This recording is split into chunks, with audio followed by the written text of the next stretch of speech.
যাই হোক,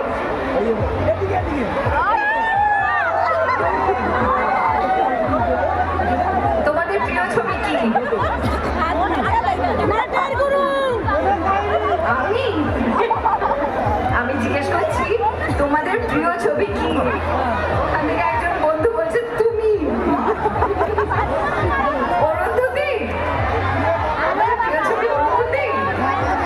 মাথায় থাকবে, তাহলে অরুন্ধতীর মতো আরো কয়েকটা ছবি করতে হবে তোমাদের প্রিয় হয়ে ওঠার জন্য, আরো বেশি প্রিয় হয়ে ওঠার জন্য। হ্যাঁ, আর তোমাদের প্রিয় ছবি পাগলু। আমি এখনই ওইখানে দাঁড়িয়ে সবাইকে বলছি